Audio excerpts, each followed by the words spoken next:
Yeah, it just came up with activate through computer sound system. Oh, okay, that's fair enough. Yeah, it does get a bit confusing this at first. Yeah, it's the Hi first time. guys. Yeah. Hi guys. So I'm here with my first interview series, the New Wave of British Heavy Metal series. This with Andrew Coulton first, from a band that we're both in called Andrew Coulton's Give 'Em Hell. He was originally in a band called Witchfynde, a cult band from back in the day, the heyday, if not one of the original heavy metal bands of the day, next to Black Sabbath. So a bit of a legend, and I'm lucky enough to play in a band with him, which is really cool. Andro's going to tell you some stories of the past, olden days of 70s and the 80s, bit different to now. And I've got a few questions for him. So, you all cool, Andro? All cool? Yeah, all ready for you. All good, all good. Okay, so my first question to you is, when and where did Witchfynde form? Well, originally it formed in around 73, 74 from a band of schoolmates in Allestree, Derby, called they were called Mangalia. Mm-hmm. They looked for a new lead guitarist who was Montalo, and he was playing in a band where he lives up in Somercotes. They sort of poached him from that, and then that was the start of the band. Mm-hmm. I wasn't in it then. It was Butch Blower, Gray, and Montalo, and Neil Harvey was the singer. I ended up as the last person to in a house. We rented together, the last flatmate sort of thing, and I ended up being the roadie and light man for them. And then Butch had a car crash and broke his arm, and he couldn't play anymore. So eventually, I ended up being the bass player. And then shortly after, Neil left under a bit of a cloud, and we got Steve Bridges in as singer, and then the rest is history. Okay. And that was in 1975. So you were, as I've just got to say, Andro, you were in the band from 1975 to 1980. Is that correct? Yeah. Am I correct? Yeah. So Andro was in the band for 5 years, and he was one of the pretty much original members of Witchfynde. I might as well say as well that Witchfynde as a band have really taken on as inspiration to other bands, including bands like Metallica, for example, like James Hetfield's been seen wearing a t-shirt of Witchfynde, has a patch, I think. So we've got to remember that these old bands really paved the way for heavy metal. And if you haven't heard Witchfynde, I would highly recommend listening to them. But I'm from London myself, and Andro's from up north. So we've got slightly different accents. Yeah, Derbyshire. And I'm from Hertfordshire, just sort of north of London. So proper London boy. So he has to put up with me, Jimmy, and Michael's London antics. So yeah, it's quite fun. But yeah, well, the second question to you, Andrew, is what made you start to play bass guitar? Did you play any instruments before that, or was it just bass first? No, I played guitar first. Okay. But when I was living in the flat with Gray and our sound man, Rich, mm-hmm. Butch wanted a guitar, so I swapped my guitar for a Wem Sapphire bass. Mm. And for a short period, Witchfynde were in hiatus, they just stopped doing anything. And we formed a band sort of in our house called the Home Street Jug Band. And it was basically anybody that turned up. And Steve sang in it, and we were doing Lindisfarne and all sorts, and I played bass in it. And so it went on from there. But really what started the bass playing was a friend of mine in about 1970 asked me to pick his bass up for him that he'd bought from a music shop in Derby. So I took it home and thought, I like this. And I was listening to people like Jack Bruce and Mel Shazer from Grand Funk Railroad, and I'm thinking, I really like that sort of, the sound that they made, and that sort of got me into it. Then it sort of evolved into, say, from that, from living in the house, and then next minute I'm in the band. It was literally, we have a gig on Saturday, Friday night, I sat there with Gray and we went through the set, which starts with, Rock the Nation, Budgie, Bread Van, Paranoid, Black Sabbath. It was all covers then, and I had to learn the set that night. I think we finished about 2:00 in the morning and then played the next day. See, gigs these days just wouldn't go on that late. It's different. I mean, obviously, I wasn't born then, so it's a bit different back then. People could play a lot later. That wasn't the gig time. That was how long we were in the flat. I'm left-handed and he's right-handed, so I just knew how to play. It makes it a lot easier. And so that was the beginning of it, and we went on from there. Shortly after that is when Neil left and we got Steve in. We did a summer of sort of pubs and clubs doing covers, and then we just got down to writing the songs that became the Lost Tapes. From 1975, I went to the studio in December that year, and we recorded 5 songs. So it all happened very quickly, and then we ended up, going on and on and on. And on that 5-track, there is a song on there called Telestai, isn't it? Is it Telestai? No, that was recorded less. They're the bonus tracks. The 5 tracks we recorded then was Grimoire, Halfway, Madame Anonyme, Pastiche, and Slow Down. Okay. Those are the 5 tracks. The other 2 that came after that were recorded a lot later. Oh, okay. That's about 77, 78. Yeah, so to all the Witchfynde fans out there that kind of think that the first album was Give 'Em Hell, which is the cult album by Witchfynde. There was a few recordings before then that were recorded that weren't on the album, so it's quite interesting. There is another one as well. It was recorded at a gig in Oxford. It went out to we had a fan club called the Coulton, and they could buy it directly off us. We used to do a handwritten, sort of hand printed, hand signed newsletter every month, and we sold that. Whatever happened to that, God knows. I don't know anybody who's got a copy. I'd love to hear it again if you have. But so they're in Facebook land. If you've got a copy, let me out. Send it me. Love to hear it again because it's lost in the mist of time. There'll be songs on there that have never ever been recorded. Wow. By Witchfynde that we've been. There must be 10, 15 songs that we never ever recorded. I mean, you've also got is it Live at Ipswich? That's quite a rare recording as well, isn't it? Yeah. You can get that on vinyl. That's really like a bootleg. I mean, it's not. I believe it was recorded on a little mono tape recorder on one of the pub tables. Yeah. So it's a real bootleg, but we officially sort of sanctioned it in the end anyway. But that was recorded about the time when we recorded the Give 'Em Hell album during which summer of '79. So that again, but as you know, there's 2 songs on there that were never recorded in a studio: Why Don't You and Twilight Lady. Yeah, which we're hoping to do later in the year. Now we've been a lot quicker, as you know, but thanks to the virus, we're still with the current situation. I mean. It's quite hard for every band out there with the whole gig front, all gigs being postponed and stuff. But we all hang in there and do our bit to just stay sane and all that. So that's it. My next question, Andro, is how has the music industry changed today compared to how it was back in the 70s and 80s? It's obviously changed a fair bit due to the rise of Spotify, streaming. There was nothing like that back in the day, obviously. Just wanted to ask your opinion on if it was better back in the day? Was it easier to get a deal?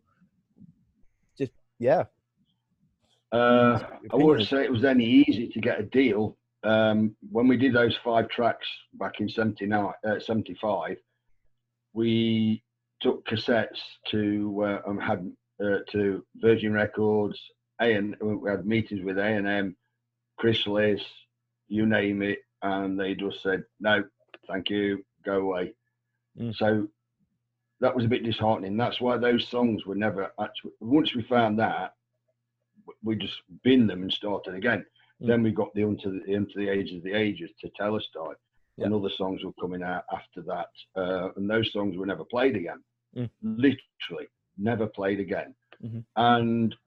But I thought when I released them, it was to show where we came from more than anything else. I mean, they're not great recordings, but it was, so I say, they're all done, mixed and mastered in one night. So, and recorded live in the studio. So it was such as where the influences that we had, which were more prog a lot of it.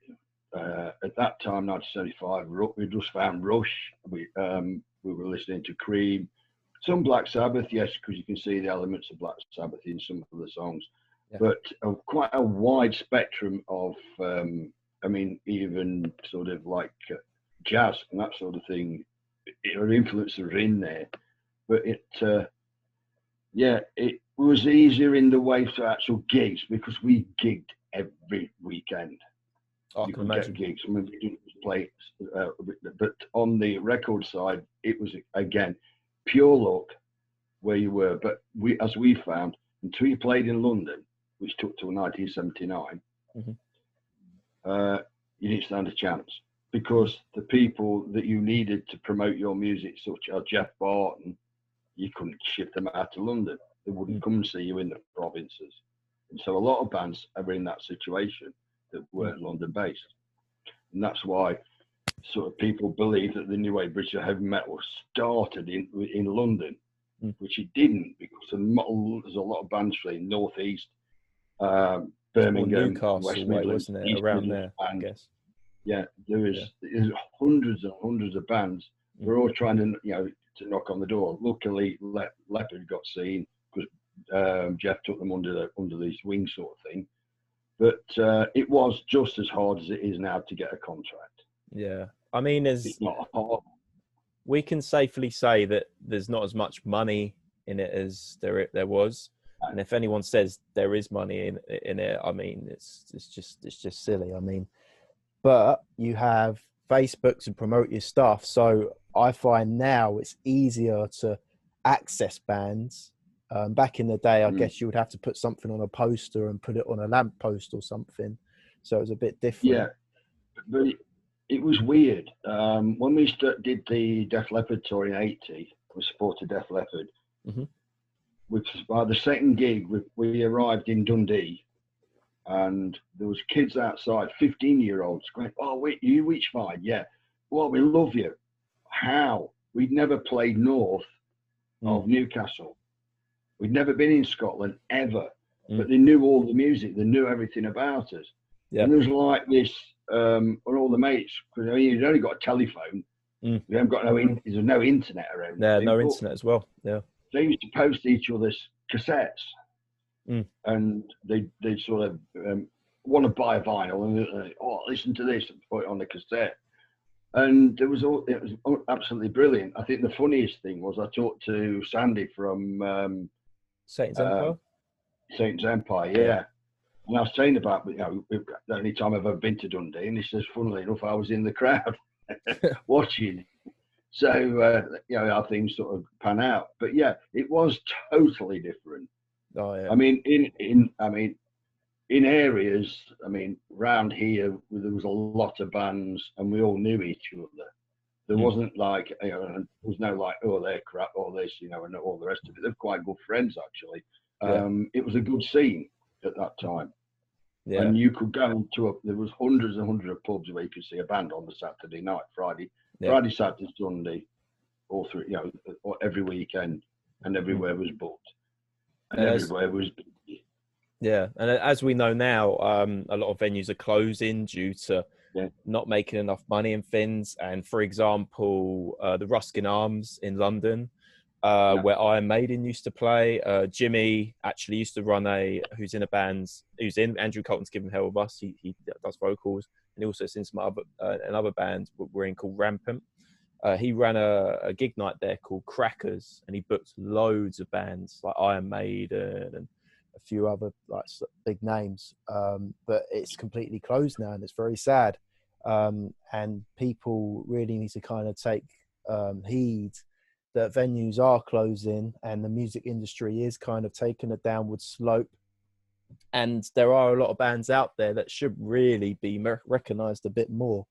But it's just how it is. You just have to kind of go with the times, kind of go with the fact that everything is streaming now. But Facebook's great because you can promote things and things like that. So there are positives to all of it, even though there are some negatives, obviously, as well. So I think the great thing is that a lot of people that like our music want a hard copy of some sort. Of course. They don't just want to stream it. A lot of them we've talked to say that, oh, are you streaming so I can listen to it? Then I'll go and buy it.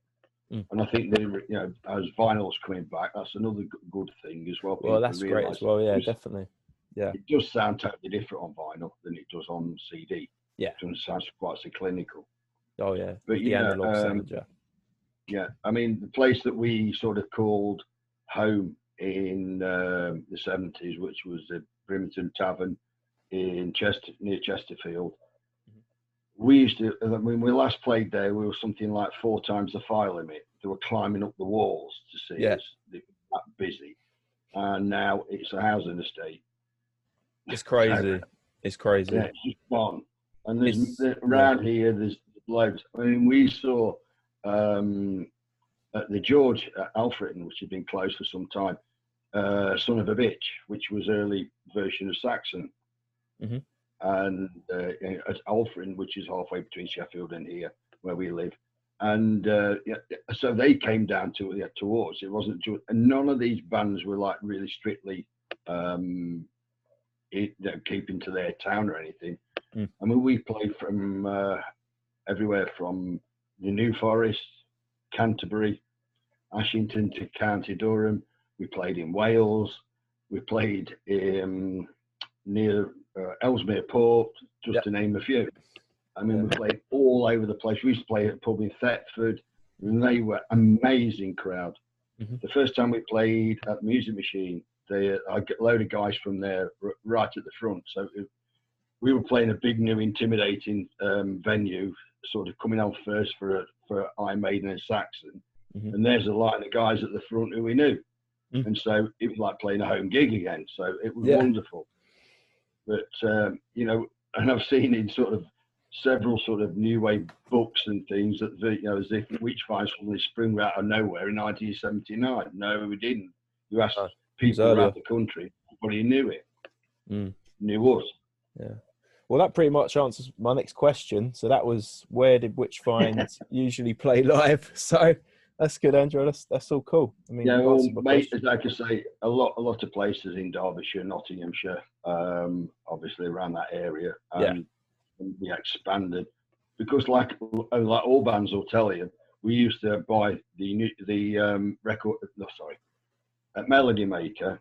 Yeah, Melody Maker. Yeah, there's a list of gigs, but they always used to give all the phone numbers of all the gigs. Yeah, and also you could audition as well through that, couldn't you? Like, for example, if you're looking for a band, you could do it through that. Now these days, you just do it through the internet, but you actually did it through the Melody Maker and did it that way. So it was a bit different. Yeah. So everything was different back then. It's crazy how times have changed. So I have in my hands here the LP that Andro played bass on. This is Give 'Em Hell. This is a cult album, a heavy metal album that it inspired a lot of bands, like a lot of bands. Forgive me if I'm wrong, but was this one of the first albums to actually have a kind of a Satan kind of devil kind of thing going on? Because obviously Black Sabbath were doing it with the first album.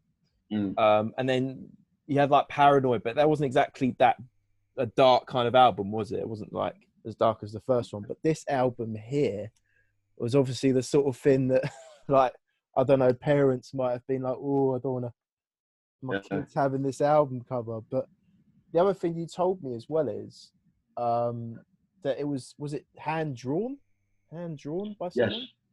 Yes, it's my my brother was at Newcastle University, and his girlfriend Lorraine Hoyland, who you see the names written on the back, they did it on his basically their dining table.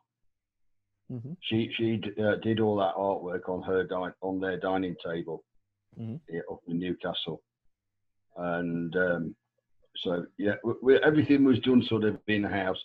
Normally, Gray being he was an artist and he went to college doing graphic art, and he used to do a lot, but she offered to do it, and so that became the cover. But yes.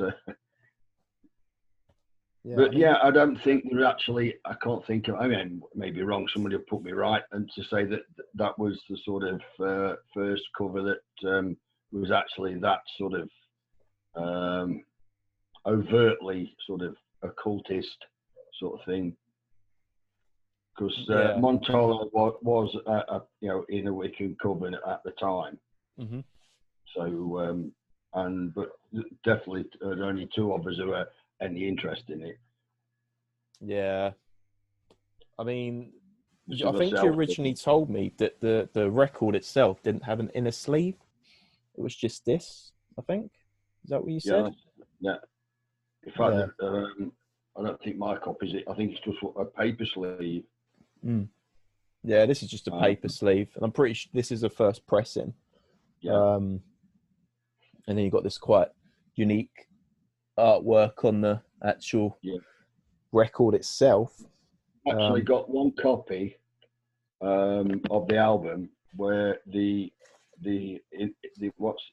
tracks in the middle, the bit in the middle with the Witchfynde, Give 'Em Hell, are actually put on the wrong side. The stickers are. Oh, really? Yeah. Wow. So when you play it, side one, you get side two. Yeah. But unfortunately, it's a little bit messed up. The pressing's crap as well. And I've kept it as a novelty because it's probably, it might be worth money, it might not. But yeah, it came out. The album came out in 1980 in February. The original single came out in December '79. We actually finished recording it in September '79, of which half of it we actually paid for as originally as demos. But then Rondelay gave us another weekend to do the other. I think it was recording something ridiculous like 6 days. It says here it was recorded at Fairview in Hull. Is that a recording in Hull? Yeah, it's where Def Leppard did their first EP. Before they. That's when we used it up there. But the good thing, we could do it in that short time because we played these songs about in the thousands probably. We even did a long lost in time video because we got some studio time left of Give 'Em Hell, which we one camera, which we then just lip sync to, and the guy said, "How can you lip sync that well after just in one take?" And I said, "Well, quite easy because we've played this thing to death already before it even comes out on record." Yeah. Which to us was the right way to do it, really, because you save so much money in the studio. Yeah. Well, if you haven't heard this album, if you're a heavy metal fan, I would highly recommend listening to it. You've got tracks on here like Ready to Roll, The Divine Victim, Leaving the Deer, Getting Heavy, Give 'Em Hell, which was the big single off it and probably the biggest Witchfynde song to date.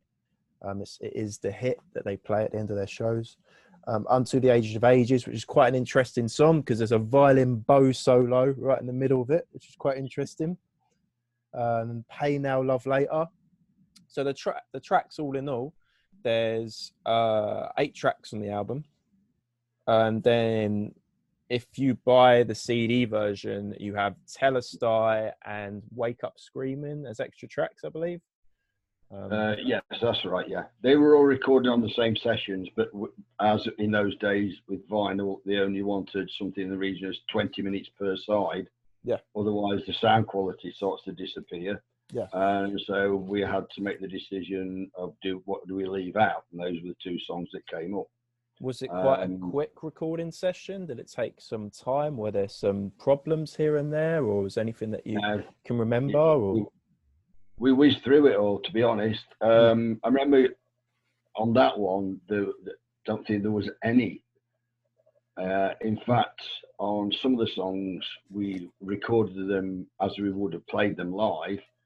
And Roy Neve, the engineer, said, "No, you've got to do overdubs on them because it's different totally in the studio."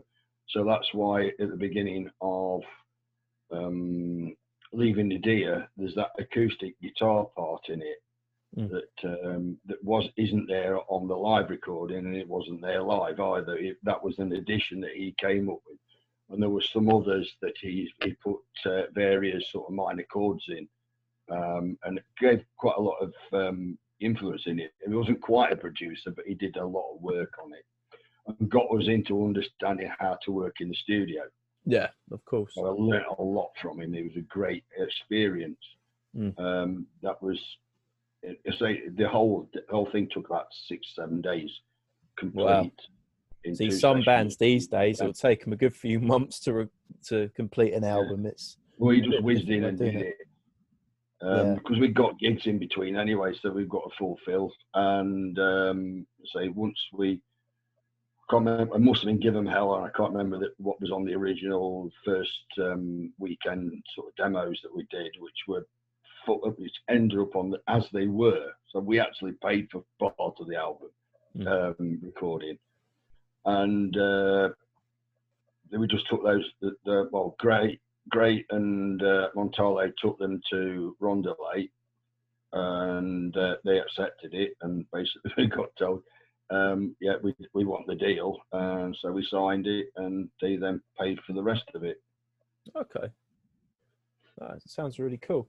Now, after Andro was in Witchfynde, he was in a band called Malleus in the early 80s. Malleus recorded, I think it was a 3-track kind of mini album EP, wasn't it? Yeah, it was actually 4, one of which it sped up in a bit, and we didn't use it.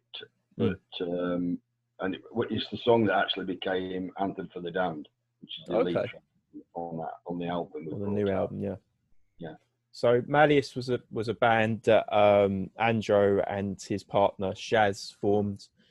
I'm not sure who's in the original Malleus back in the 80s. It was about rather a revolving door. We actually started with a guy who I can't remember his name now, but it was a big mate of Paul Gaskins from Gaskins, because they were on the same label as us on Rondelay, and we ended up doing a bit with him, but he lived in Retford, which was rather a long way away.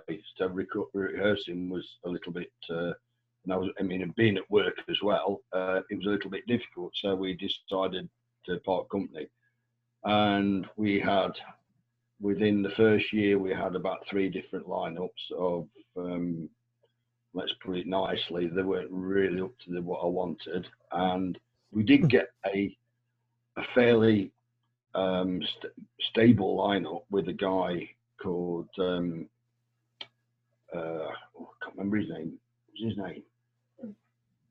Anyway, it doesn't really matter. But there's some photographs, black and white photographs that I had done with a professional photograph guy.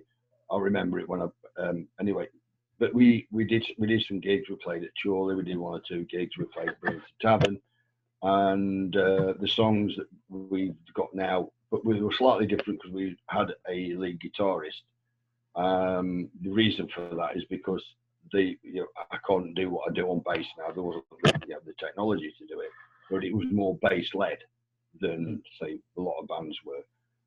So, but they suddenly one day, sort of 2 of them just said, we want to be in the covers band, we don't want to do this anymore, and left. And then it was from there on, it was getting ridiculous, sort of having to audition people all the time.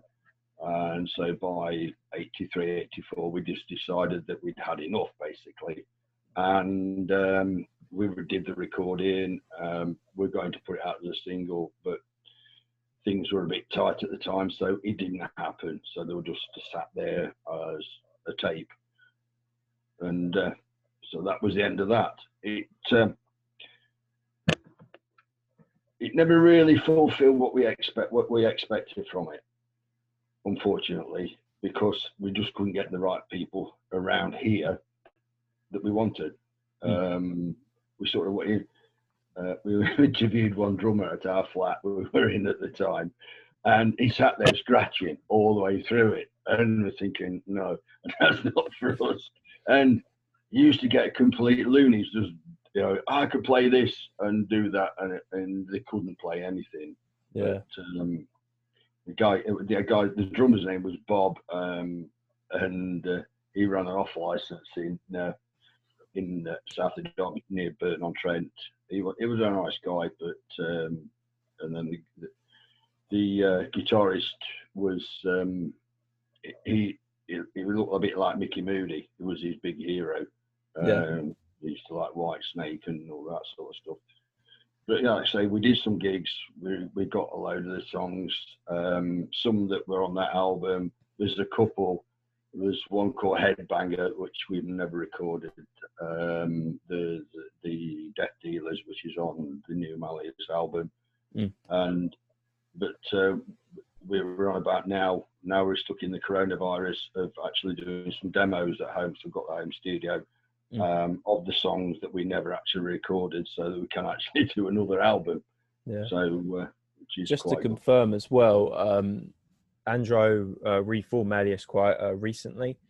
They played Mearfest last year, as our other band Rampant did, but they recently released a new album as well. As Andro said, it's tracks that weren't included on the first small mini EP, and it's a great album. I'd recommend buying it as well.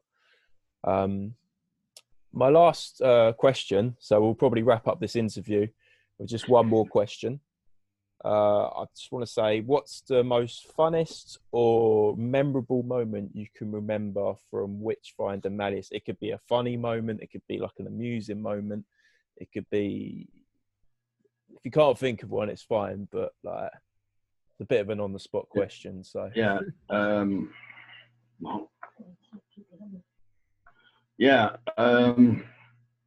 I'll give you two. The first one being, we play. I've put some photographs actually recently on. The ones with Steve with the silver boots.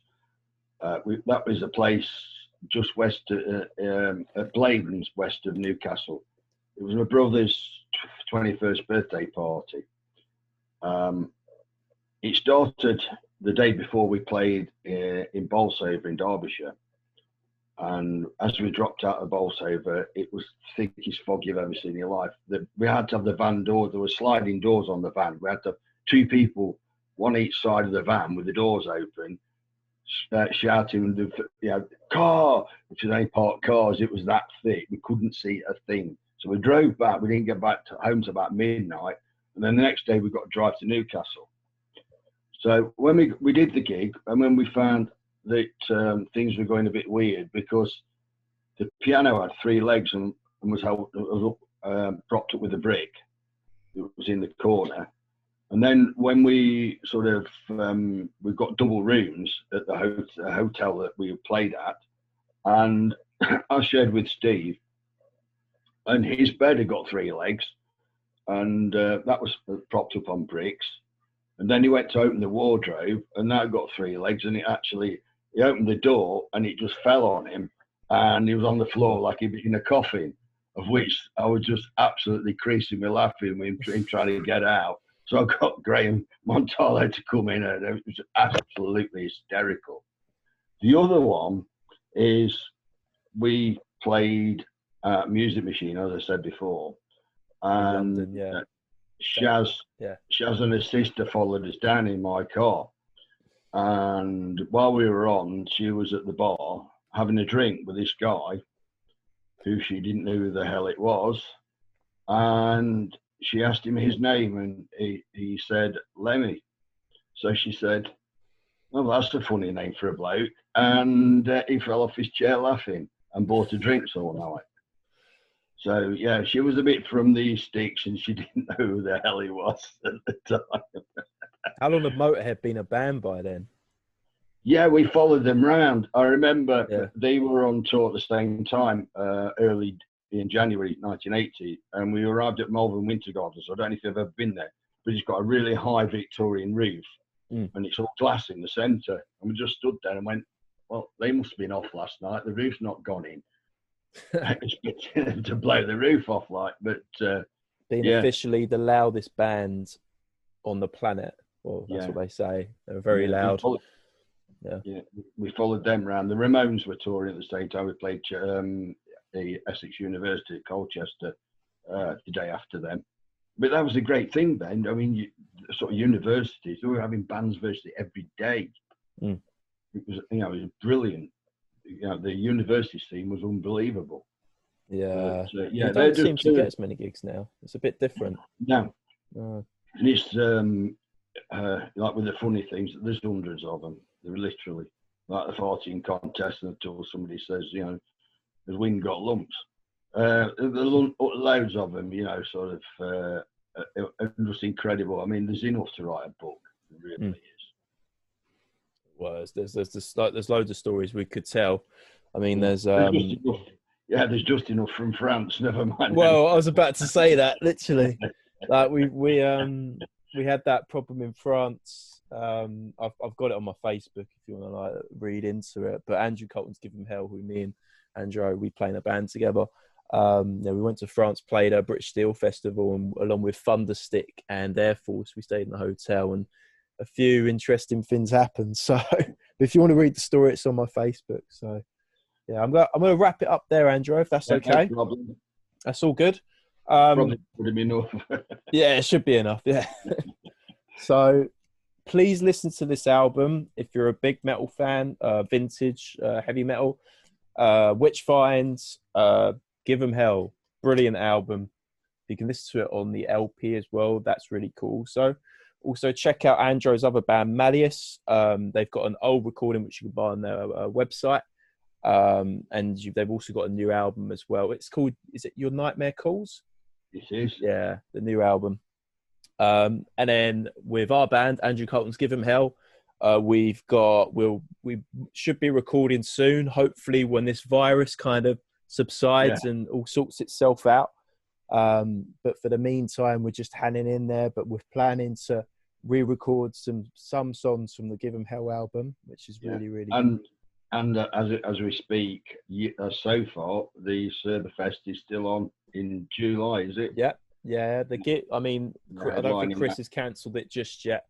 So Cerberfest is still on, and we should be playing Trillions in Newcastle in December.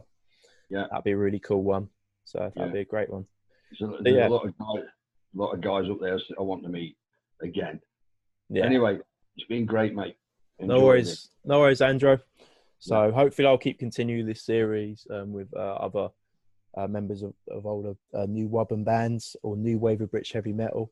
Well, thank you very much again, Andro. Thank you very much. And thank you, Jamie. Thank you. Bye.